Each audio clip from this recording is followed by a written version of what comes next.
Hello दोस्तों, आप सुन रहे हैं डेविल्स डार्क प्रिंसेस का एपिसोड 25। डॉक्टर ने जैसे ही मृगांशी को बताया कि उसके भाई के लिए प्रत्युष ने इंडिया के नंबर 1 न्यूरो सर्जन को बुलाया है, जिसके आने से अर्थ के ठीक होने के चांसेस बढ़ जाएंगे। ये जानते ही मृगांशी की खुशी का ठिकाना नहीं रहा। वो समझ ही नहीं पा रही थी कि उसे इस वक्त कैसे रिएक्ट करना चाहिए। जिस भाई के लिए उसने इतना कुछ किया, जिसके ठीक होने के कोई चांसेस नहीं थे, लेकिन फिर भी मृगांशी ने उसके इलाज में कोई कमी नहीं आने दी। आज उस भाई के ठीक होने की खबर सुनकर मृगांशी का दिमाग बिल्कुल ब्लैंक हो गया था। लेकिन जब चित्रा ने उसे गले से लगाया तो उसे यकीन हो गया कि ये सब सच है। तभी चित्रा उससे अलग होके बोली, खुश हो जा मेरी जान, हमारा भाई ठीक हो जाएगा, अब सब ठीक हो जाएगा। इस पर मृगांशी ने उसे देख रोते हुए ही मुस्कुराने लगी, जिस पर चित्रा उसे मुस्कुराते हुए देखने लगी। फिर दोनों की अर्थ के वार्ड की तरफ बढ़ गए। वार्ड में पहुंच मृगांशी ने नर्स से अपने भाई की रिपोर्ट ली और फिर दोनों सहेलियां वहीं बैठ गई। वार्ड में बैठी मृगांशी किसी सोच में गुम थी। उसके मन में डॉक्टर की बात सुनकर हजारों ख्याल उमड़ रहे थे, जो उसके दिमाग को खराब करने के लिए काफी थे। तभी वो कुछ सोचते हुए खुद से ही बोली, ये राक्षस जैसे दिखने वाले इंसान इतने अच्छे भी है क्या? और अगर ये ऐसे है तो वो अपने चेहरे पर खड़ूस वाले एक्सप्रेशन क्यों रखते हैं? क्या छुपाना चाहते हैं वो इस दुनिया से? यही कि उनके पास भी एक दिल है, जिसमें दूसरों के दर्द को देखकर दर्द होता है, या ये कि कोई उनके दिल को पढ़कर उन्हें कमजोर ना समझ ले। ना जाने क्यों, पर ये इंसान मेरे लिए एक पहेली है। एक पल को वो मुझे मेरे भाई को मारने की धमकी देते हैं और दूसरे ही पल मुझे बिना पता लगे मेरे भाई के लिए इतना अच्छा वीवीआईपी वार्ड बुक करते हैं। आखिर क्या चीज है आप मिस्टर प्रत्युष सूर्यवंशी? हो ना हो, पर जैसा आप लोगों को दिखाते हैं वैसे आप नहीं है। कुछ तो ऐसा है जो मुझे पता होना चाहिए, और शायद ये जानने के लिए मुझे आपके परिवार से मिलना होगा। चलिए फिर आपके घर वालों से मिल लेते हैं। इतना सोच वो अब धीरे से फुसफुसाते हुए बोली, अब जब आग में खुद ही गई हूँ तो जलने से क्या डरना। वो ये सब सोच ही रही थी कि अचानक उसके कान में चित्रा की आवाज पड़ी, जो बहुत देर से उसके थोबड़े को ही देख रही थी। जब मृगांशी प्रत्युष के बारे में सोच रही थी, तब उसके चेहरे के एक्सप्रेशन बार बार बन और बिगड़ रहे थे, जो देख चित्रा को कुछ कुछ बातें तो समझ आ गई थी कि आखिर इन महारानी के दिमाग में चल क्या रहा है। इसीलिए उसने मृगांशी को उसके ख्यालों से बाहर लाने के लिए उसके पास बैठकर एक गाने की धुन गुनगुनाने लगी, गुम है किसी के प्यार में। हर सुबह शाम वो इतना ही गा पाई थी कि मृगांशी ने जल्दी से उसे देख रोकते हुए कहा, क्या हुआ तुझे? ऐसे अचानक ये अलका याग्निक क्यों बन रही है तू? इतना बोल मृगांशी उसे सवालिया नजरों से देखने लगी। वही उसकी बात सुन चित्रा बिना कुछ बोले बस चेहरे पर तिरछी स्माइल लिए मृगांशी को देखती रही। उसके ऐसे देखने से मृगांशी की आंखें छोटी हो गई, और उसने अब जाकर चित्रा के गाने की धुन को याद किया तो उसकी आंखें बड़ी हो गई। उसने हैरानी से चित्रा के कंधे पर मारते हुए कहा, क्या क्या कह रही थी तुम? अभी क्या गाया तुमने? इतना बोल वो चित्रा को देखकर मुंह बनाने लगी, जो अभी भी उसकी तरफ देख उसे छेड़ने वाली मुस्कुराहट के साथ उसे देख रही थी। पर उसके पूछने पर चित्रा थोड़ा सीरियस होकर बोली, तुम यही सोच रही हो ना कि आखिर वो इंसान ने तुम्हारे भाई के इलाज के लिए इतना कुछ क्यों कर रहा है, जबकि उसी इंसान ने तुम्हें तुम्हारे भाई को जान से मार देने की धमकी दी थी। इतना बोल वो मृगांशी के चेहरे को देखने लगी। उसकी बात सुन अब मृगांशी उसे देख बोली, हाँ चित्रा, मुझे समझ नहीं आ रहा कि ये अचानक हमारे साथ क्या हो रहा है। उस इंसान ने कहा कि वो मुझसे बदला लेने के लिए मुझसे जबरदस्ती शादी कर रहे हैं, लेकिन अभी तक उन्होंने मुझे फिजिकली कोई नुकसान नहीं पहुंचाया। और तो और जिस भाई की जान की धमकी वो मुझे दे रहे थे, आज उसी भाई का इलाज वो खुद करवा रहे हैं बिना मुझे बताए। मुझे तो समझ नहीं आ रहा कि वो चाहते क्या है।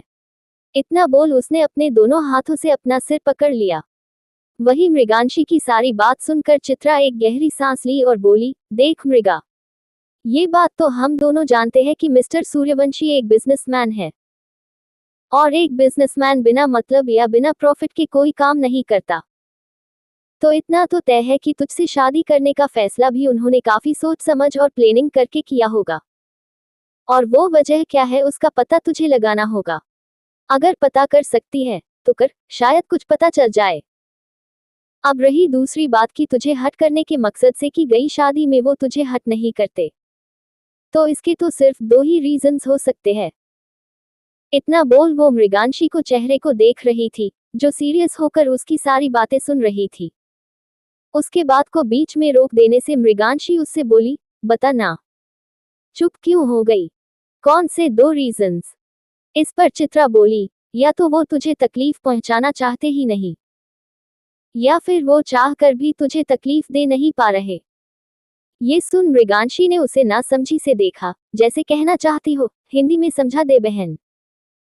तेरी ऐसी उल्टी पुल्टी बातें मेरे दिमाग के चौथे माले के ऊपर से निकल गई। मृगांशी की ऐसी नजरों का मतलब समझ चित्रा ने उसके सिर पर एक चपत लगा दी और बोली, अरे बुद्धूराम की नानी, मुझे ऐसा लगता है कि मिस्टर प्रत्युष तुझे पसंद करने लगे हैं।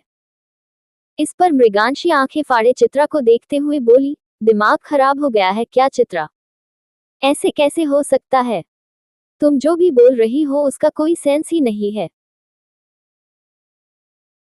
छोड़ो, मुझे नहीं जानना कुछ भी, और जो पता करना होगा मैं खुद कर लूंगी। इतना बोल वो अपनी जगह से उठ गई और वार्ड से बाहर जाने लगी।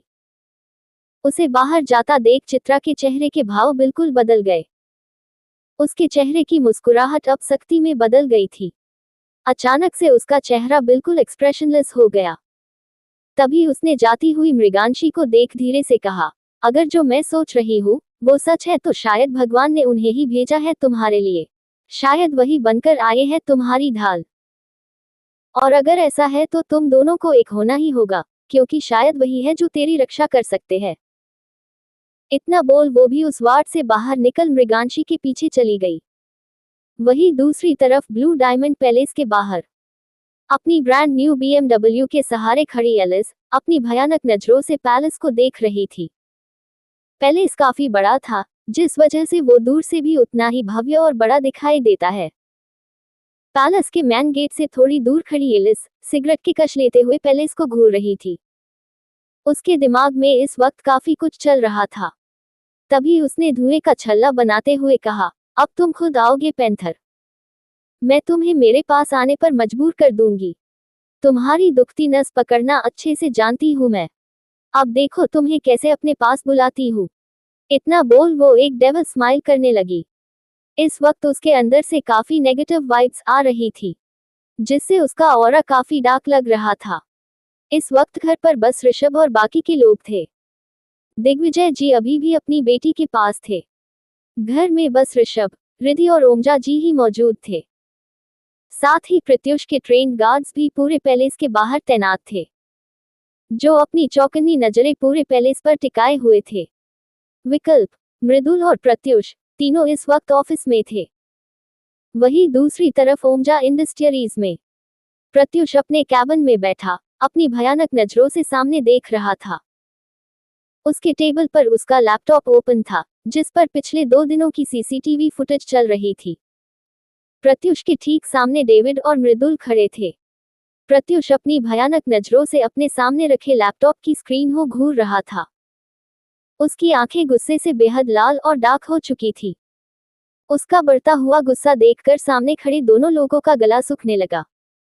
दोनों के चेहरे पर डर कर भाव साफ दिखाई दे रहे थे। इस वक्त प्रत्युष बेहद खतरनाक लग रहा था। वही प्रत्युष के लैपटॉप के स्क्रीन पर मृगांशी दिख रही थी। लैपटॉप के स्क्रीन पर मृगांशी और मुद्रा दिखाई दे रही थी, जिसमें सुबह के टाइम पर जब मृगांशी ब्रेकफास्ट करने नीचे आई तब मुद्रा उसे घिन भरी नजरों से देख बोली, देखो आ गई महारानी। ना जाने कैसी बेशर्म लड़की है जो इस बड़े से महल में आकर बैठ गई है। शर्म भी नहीं आती इस लड़की को, जो मुंह खोलकर मुझसे खाना मांग रही है। मुद्रा की ऐसी बातें सुनकर मृगांशी को काफी बुरा लगा, लेकिन प्रत्युष का बिहेवियर अपने साथ याद करके उसने कुछ ना बोलना ही सही समझा। यही सब पिछले 2 दिनों से प्रत्युष के फार्म हाउस में चल रहा था, जिसका साफ मतलब था कि मृगांशी ने पिछले 2 दिन और 2 रातों से कुछ नहीं खाया था। ये सब देखकर अब प्रत्युष के दिमाग में को रात की सारी बातें घूमने लगी। कि क्यों मृगांशी को आधी रात में इतनी भूख लगी थी और उसने उतना सारा खाना बनाया था। प्रत्युष को देखते ही मृगांशी की घबराहट अब प्रत्युष को साफ समझ आ रही थी। ये सब समझकर प्रत्युष का गुस्सा अब 7वें आसमान पर पहुंच चुका था। उसे देखकर अब डेविड और मृदुल के सर पर पसीना आने लगा। कल रात में जब प्रत्युष ने मृगांशी को अजीब हरकतें करते हुए देखा तो उसे थोड़ा शक हुआ, और इसी शक को दूर करने के लिए प्रत्युष ने सुबह ही डेविड को बोलकर फार्म हाउस की फुटेज मंगवा ली थी। वो यही सब सोच रहा था कि उसके कान में मृदुल की हकलाती आवाज आई, प्रत्युष, क्या सोच रहे हो तुम? अब आगे क्या करोगे? इतना बोल वो कुछ सोचते हुए आगे बोला, पर मुझे समझ नहीं आ रहा है कि मुद्रा आंटी ने मृगांशी के साथ ऐसा क्यों किया। इस पर प्रत्युष गुस्से से दांत पिसते हुए बोला, अब इसका जवाब तो मुद्रा आंटी है देगी। इतना बोल वो अपने कैबिन से बाहर जाने लगा। उसे बाहर जाता देख मृदुल और डेविड भी उसके पीछे बाहर निकल गए। वहीं दूसरी तरफ ब्लू डायमंड पैलेस के बाहर लगभग 20 गार्ड्स ब्लैक सूट में खड़े थे। उनके हाथों में हाई टेक्नोलॉजी वाली गन्स मौजूद थी। उन सभी के सामने एलिस खड़ी पूरे पैलेस को घूरते हुए जोर से बोली, तुम सब जानते हो ना कि तुम्हें क्या करना है। मुझे किसी भी हाल में वो लोग अपने कब्जे में चाहिए, इज दैट क्लियर? इस पर उसके सभी गार्ड्स ने अपना सिर हाँ में हिलाते हुए जोर से कहा, यस बॉस। इतना बोल वो सारे गार्ड अपनी गन पकड़े भागते हुए अंदर की तरफ चल गए। उनके अंदर जाते ही एलिस के चेहरे पर डेविल स्माइल आ गई। उसने अपनी शैतानी हंसी हंसते हुए कहा, तैयार हो जाओ पेंथर, मेरा होने के लिए, क्योंकि अब मैं तुम्हें इतना मजबूर कर दूंगी कि तुम चाह कर भी मुझे खुद से दूर नहीं कर पाओगे। अब मैं देखती हूँ कि तुम्हारी फैमिली को मुझसे कौन बचाता है। इतना बोल एलिस अपनी भयानक नजरों से एक नजर पैलेस को देख अपनी कार में बैठकर वहां से निकल गई। वहीं पैलेस के अंदर एलिस के गार्ड्स ने अटैक करना शुरू कर दिया था। अचानक हुए हमले की वजह से प्रत्युष के गार्ड्स को तैयार होने का मौका नहीं मिला, जिससे एक एक करके वो सब मरने लगे। एलिस के गार्ड्स ने धुआंधार फायरिंग करके प्रत्युष के गार्ड्स को कुछ पलों में ही मौत के घाट उतार दिया। वहीं अंदर बैठी रिद्धि जी और ओमजा जी अचानक से गोलियों की आवाज सुनकर काफी डर गई। सीढ़ियों के ऊपर से भागता हुआ ऋषभ आया और दोनों को देख बोला, छोटी माँ, आंटी जी, ये आवाजें कैसी है? क्या हो रहा है बाहर? इस पर दोनों की घबराते हुए बोली, पता नहीं ऐसे अचानक ये गोलियों की आवाजें क्यों आ रही है। इतना बोल ओमजा जी दरवाजे की तरफ देखने लगी। वही ऋषभ ये सुन कुछ कर पाता उससे पहले ही एक गोली बहुत तेजी से आकर ऋषभ के बगल से गुजर गई। ऐसा होते ही तीनों चौंक गए और हैरानी से दरवाजे की तरफ देखने लगे, जहां से अब लगातार 6 से 7 गार्ड्स अंदर आ रहे थे। वो लोग देखने में काफी खतरनाक लग रहे थे। उन्हें देख ऋषभ जल्दी से अपना फोन निकाल उसमें कुछ करने को हुआ कि उससे पहले ही उन गार्ड्स में से एक गार्ड ऋषभ को देख चिल्लाते हुए बोला, ना ना, ऐसी गलती मत करना, वरना इस राइफल से गोली चलाने में हमें 1 मिनट का टाइम भी नहीं लगेगा। इतना बोल वो अपनी गन ओमजा जी की तरफ पॉइंट कर दिया, जो देख ऋषभ की आंखों में गुस्सा दिखने लगा। वो गुस्से से ही उस आदमी को देख बोला, कौन हो तुम और ये सब क्यों कर रहे हो? इस पर वो आदमी अजीब तरह से हंसते हुए बोला, अरे चिकने, इतना क्यों फड़फड़ा रहा है? शांति रख, धीरे धीरे सब समझ आ जाएगा तुझे। पर अभी तुम सब हमारे साथ चलो, वरना एक एक को भून दूंगा। इतना बोल वो ऋषभ को अपने पीछे चलने का इशारा करने लगा। वही उसकी बात सुन ऋषभ का दिमाग खराब हो रहा था। इस वक्त ऋषभ के पास उसकी गन नहीं थी, जिस वजह से वो ऐसी कोई हरकत नहीं करना चाहता था जिससे रिद्धि जी और ओमजा जी की जान को खतरा हो। इस वजह से उसने अभी वही करना सही समझा जो वो लोग कर रहे थे। इसके बाद उन सब लोगों को गाड़ी में बिठाकर गन पॉइंट पर अपने साथ लेकर चले गए। वहीं दूसरी तरफ मृगांशी और चित्रा इस वक्त एक जंगली इलाके में मौजूद थे। वो दोनों हॉस्पिटल से निकलकर सीधे यही आ गए थे। उन दोनों की एक पर्सनल फेवरेट जगह थी, जो कि इस जंगली इलाके में एक पहाड़ी थी। उस पहाड़ी के ऊपर से ऋषिकेश का कुछ हिस्सा साफ दिखाई देता है और ये नज़ारा उन दोनों के मन को काफी शांति पहुंचाता है। दोनों ही उस पहाड़ी के पास बैठी अपने अपने ख्यालों में खोई थी। जहां मृगांशी के दिमाग में प्रत्युष ने उथल पुथल मचा रखी थी, वही चित्रा के दिमाग में किसी की परछाई चल रही थी। उस परछाई को याद करके चित्रा अपने मन में बोली, क्या करूं? समझ नहीं आ रहा। इस वक्त क्या करना सही होगा? अगर मैं उसके पास गई तो वो सब समझ जाएगा, और मैंने अगर मृगांशी को कुछ भी बताया तो वो घबरा जाएगी। इन सब में मैं चाहकर भी अपनी मोहब्बत का इजहार नहीं कर सकती। इतना बोल उसने एक गहरी सांस ली। वही दूसरी तरफ प्रत्युष, डेविड और मृदुल प्रत्युष के फार्म हाउस पहुंचे। प्रत्युष काफी गुस्से में लग रहा था, जिसे देख मृदुल अंदर जाते हुए उसके कान में धीरे से बोला, देख भाई, जो भी करना सोच समझ कर करना। उसकी बात को प्रत्युष ने टोटली इग्नोर कर दिया, जैसे उसके कानों तक मृदुल की बातें पहुंची ही नहीं। प्रत्युष गुस्से में ही बड़े बड़े कदम चलकर अंदर गया। अंदर हॉल में मुद्रा बैठी चाय पी रही थी। उसे देख लग रहा था कि वो इस घर की मेड नहीं, बल्कि इस घर की मालिक हो। उसे छोड़ बाकी के सभी सर्वेंट अपने अपने कामों में लगे हुए थे।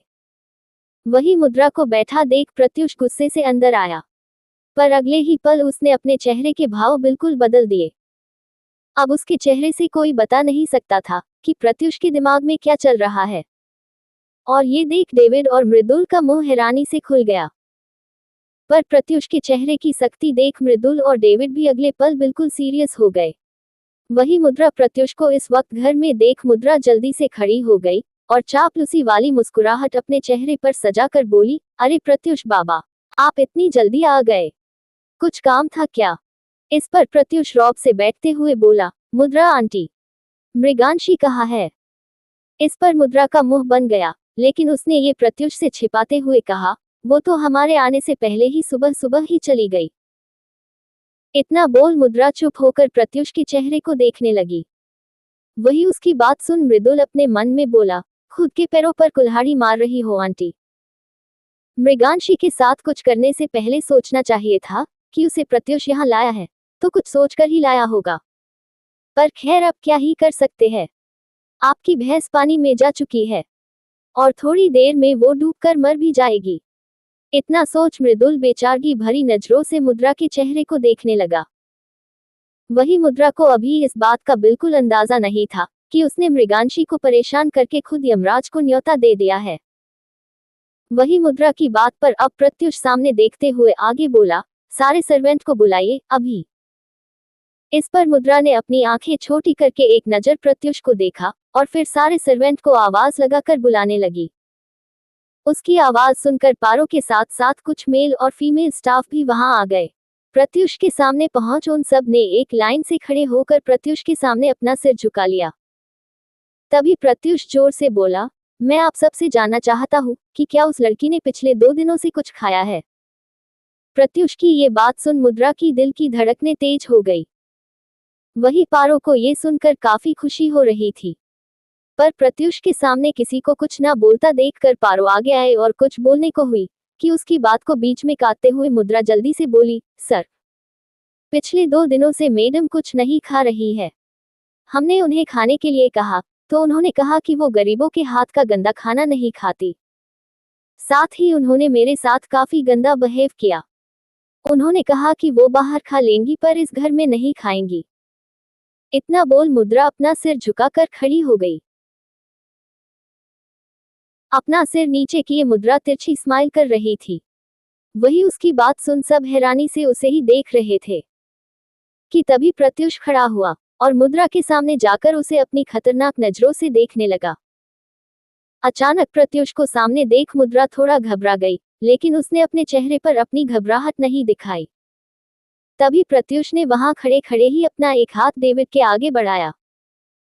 अगले ही पल डेविड ने प्रत्युष के हाथों में लैपटॉप रख दिया जिसमें 2 दिनों की फुटेज प्ले हो रही थी। प्रत्युष ने वो लैपटॉप मुद्रा के चेहरे के सामने कर दिया और उसे गुस्से से घूरने लगा। लैपटॉप पर यह साफ दिख रहा था कि पिछले 2 दिनों से मुद्रा ने मृगांशी को खाने का एक निवाला भी नहीं दिया था, साथ ही उसे ना जाने कितनी गंदी और गलत बात सुना दी थी। लेकिन मृगांशी ने एक बार भी उन्हें कोई गलत बात नहीं कही थी। लैपटॉप में साफ दिखाई दे रहा था कि मुद्रा का बिहेवियर मृगांशी के प्रति बहुत ज्यादा ही खराब था। जैसे जैसे फुटेज चल रही थी वैसे वैसे मुद्रा के चेहरे पर पसीने आ रहे थे। अब उसके चेहरे पर डर के भाव साफ दिखाई दे रहे थे। इस वक्त वहां खड़े नौकरों में से ये कोई नहीं जानता था कि वो लोग अंडरवर्ल्ड के माफिया किंग पैंथर के सामने खड़े हैं, जो एक पल में उनकी जान भी ले सकता है। वीडियो पूरा चलने के बाद प्रत्युष ने वो लैपटॉप बंद करके वापस डेविड के हाथ में रख दी और अपने हाथ बांधे मुद्रा के सामने खड़ा हो गया। उसे अपने सामने खड़ा देखकर मुद्रा ने कहा, प्रत्युष बाबा, वो बात ऐसी है कि मैं ऐसी सड़क छाप लड़कियों को अच्छे से जानती हूँ। आपकी दौलत, ये ऐश ओ आराम, ये आलिशान घर, इन सब पर वो लड़की अपना हक समझ रही थी। उस जैसी लड़कियां अमीर लड़कों को फंसाकर उनका सब कुछ छीन लेती है। इसीलिए मैं तो बस उस लड़की को उसकी औकात दिखा रही थी। इतना बोल वो प्रत्युष के चेहरे को देखने के लिए अपना सिर ऊपर की तो उसकी सांसें थम गई, क्योंकि इस वक्त प्रत्युष का चेहरा गुस्से से बिल्कुल लाल हो चुका था। उसे देख मुद्रा आगे कुछ बोलती उससे पहले ही प्रत्युष गुस्से से बोला, तुम्हारी हिम्मत कैसे हुई उसे सड़क छाप कहने की? और तुम्हारा क्या मतलब है कि उस जैसी लड़की इस घर पर अपना हक समझ रही है? उसका हक है इस घर पर, क्योंकि वो लड़की मिसेस मृगांशी प्रत्युष सूर्यवंशी है। बीवी है वो मेरी। इतना बोल प्रत्युष अपनी भयानक नजरों से मुद्रा को देखने लगा। वही उसकी बात सुन मुद्रा के चेहरे पर हैरानी के भाव आ गए। वो हैरानी से प्रत्युष को देखने लगी। वही ये सब सुन पारो, डेविड और मृदुल मन ही मन मुस्कुरा रहे थे। पारो हमेशा मृगांशी के लिए अच्छा सोचती थी। मुद्रा के मना करने पर भी वो मृगांशी के काफी काम कर दिया करती थी। और आज ये जानकर कि वो लड़की उनकी छोटी मालकिन है, पारो को काफी खुशी हो रही थी। तभी प्रत्युष ने एक जलती निगाह सारे सर्वेंट पर डाली, जी से समझ सबके सब एक सेकंड के अंदर ही अपने अपने काम करने घर के दूसरे कोने में चले गए। उनके जाते ही प्रत्युष दूसरी तरफ मुड़ गया। उसके मुड़ते ही मुद्रा अपनी सफाई में कुछ बोलने को हुई कि अचानक एक जोरदार आवाज आई और अगले ही पल पूरे हॉल में सन्नाटा छा गया। मुद्रा सीधे नीचे गिर गई और पूरे फर्श पर खून की धारा बहने लगी। आखिर क्या हुआ मुद्रा के साथ? एलिस क्या करने जा रही है प्रत्युष की फैमिली के साथ? क्या प्रत्युष टाइम पर पहुंच पाएगा अपने परिवार के पास? चित्रा किसके बारे में सोच रही थी? और सबसे बड़ी बात, आखिर प्रत्युष ने मृगांशी के भाई के लिए इतने पैसे खर्च करके डॉक्टर को क्यों बुलाया? क्या चल रहा है उसके दिमाग में? इन सभी सवालों का जवाब जानने के लिए सुनिए डेविल्स डार्क प्रिंसेस का अगला एपिसोड सिर्फ कहानी बॉक्स एफएम पर।